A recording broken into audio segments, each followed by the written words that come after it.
Alhamdulillahi Rabbil Alameen wa salatu wa salamu ala Rasulillahi wa ala alihi wa sahbihi ajma'in amma ba'd. Assalamu alaikum wa rahmatullahi wa barakatuh. Today we're going to start off where we left, inshallah, where Ibn Qudamah rahimullah, he says, يَجْعَلُهُمَا تَحْتَ سُرَّتِهِ. So now we get to the issue about folding the hands in salah. First of all, why do we fold the hands in salah? We fold the hands in salah because it is a sunnah of the Prophet sallallahu alaihi wasallam. We have a hadith in Sahih al-Bukhari, a narration from Sahal ibn Sa'd radiyallahu anhu. He says the people were ordered to fold the right hand upon the left on the dira'. Now the dira' is the tip all the way to the elbow. This is considered the dira'. So it means to fold them anywhere from the tip to the elbow. This all comes like here, for example, here. This comes within the spectrum of the hadith. And also, the hadith didn't mention just to fold them on the wrist. So different parts of the forearm is permissible, inshallah ta'ala. Now going back to the narration, we said it says the people were ordered. How do we know that this order came from Prophet sallallahu alaihi wasallam? We know this because one of the narrators in the chain of the hadith, Abu Hadim, he says that we know that who was the one who ordered them. It was Prophet sallallahu alaihi wasallam. Also, as we know, Sahal ibn Sa'd radiyallahu anhu is a Sahabi, and when a Sahabi says we were ordered, nobody could order them except the Prophet sallallahu alaihi wasallam. And another point is the right hand has to be on top of the left. The left can't be on top of the right. As we know from the hadith, when a Sahabi was praying in this way, Prophet sallallahu alaihi wasallam during the prayer switched it over. So this shows us the right has to be on the left. Another hadith that supports this is the hadith of Ibn Abbas radiyallahu anhu.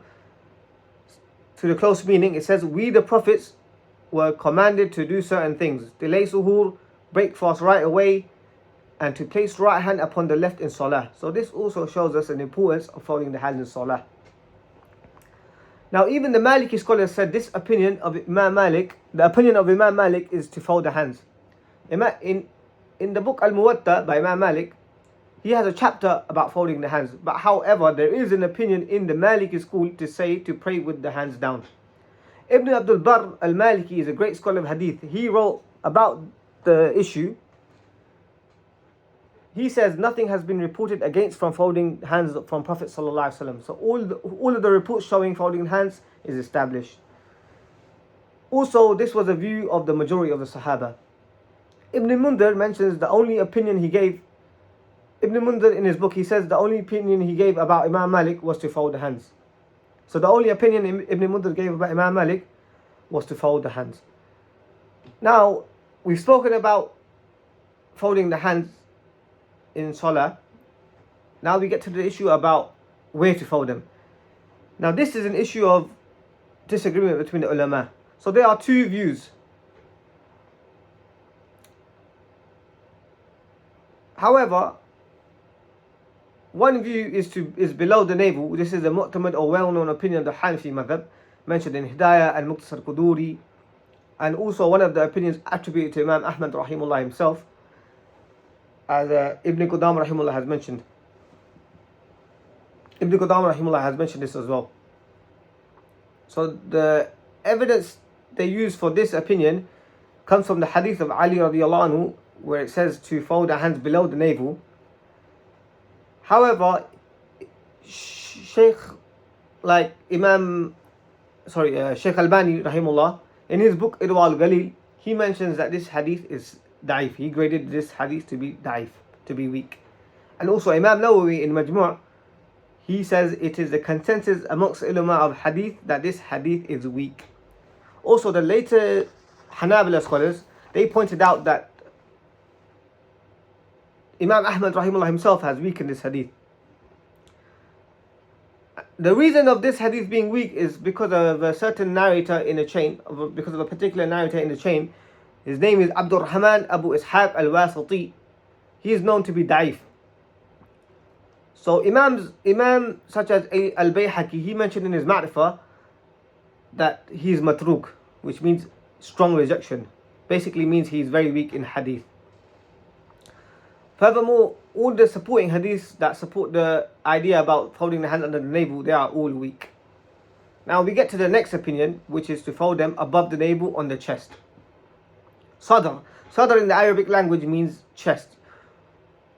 This means, sadr basically means from above the navel all the way to the top of the chest. This whole area is considered the sadr. So that's why Ibn Qudamah rahimahullah, when he mentions in the book Al-Mughni, when he gives an opinion about above the navel, he quotes the hadith from Ibn Hujr about upon his chest.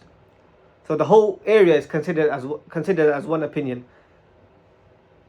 Now this opinion is the second opinion. This opinion is also from one of the opinions of Imam Ahmad rahimahullah. Ibn al-Qasim in al-Hashiyah, he also had this opinion, and so did other ulama from the Hanabila such as Uthaymeen, Sheikh bin Baz. They also held this view. Now we spoke about the Maliki. Now we spoke about the Maliki, about the Hanafi. Now we speak about the Shafi. This is also known to be the Mu'tamad opinion of the Shafi mazhab, and also Shafi's own opinion. The evidence, the dalil they use for this opinion is from the hadith, which is a sanad in Sahih hadith, no doubt about the sanad. So the chain of the hadith is in fact Sahih. From Ibn Hujr mentions that the Prophet ﷺ used to put the right hand upon his left, on his chest. And we said chest will include the area above the navel until on top of the chest. This is also one opinion that Ibn Qudamah rahimahullah mentioned in Al-Mughni. Now, as we said, we have both of these opinions are attributed to Imam Ahmad rahimahullah himself. Now what we have to do, we have to go to see Imam Ahmad rahimahullah's own practice. What did he do? So we have from his son Abdullah, he says he saw his father making salah, he folded his hands above the navel. So he himself practiced this. This is in the Masail of Imam Ahmad, reported by his son Abdullah. So this shows his Imam Ahmad rahimahullah's opinion in his own practice. Now some people said there is ziyada in the wording of the hadith. For example, some only mention folding the hands and others mention on his chest. But sanad is sahih without a doubt. The chain of this hadith is sahih, is reliable. Now we also have supporting a hadith like from Ali ibn Talib radiallahu anhu, which shows in his own practice and also reported by Bayhaqi with strong sanad and Imam Bukhari in the muallaq form, that Ali radiallahu anhu used to fold the hands above the navel, which is stronger from the previous hadith we mentioned about him folding the hands below the navel. So this supports the idea of folding the hands on the chest. And Imam Tirmidhi rahimahullah, he says some ulama say below or above. This is where there is flexibility amongst scholars of Islam. Ibn Qudamah rahimahullah, he also mentions that you have a choice. Now looking at both the sides, looking at both the evidences, it seems to be the stronger opinion is to fold the hands on the chest. Having said this, if someone was to fold the hands below the navel, we don't go to extremes and say we are not going to pray behind this individual or anything like that. And not even that, even if someone doesn't fold the hands or leaves them down, because we don't say we're not going to pray behind them. We don't say their salah is not accepted, as this folding the hands is mustahab. It's not a fard nor it is an arkan. Wallahu a'lam. We can stop here today inshallah ta'ala, and we can pick up from the next dars inshallah. Jazakumullahu khairah.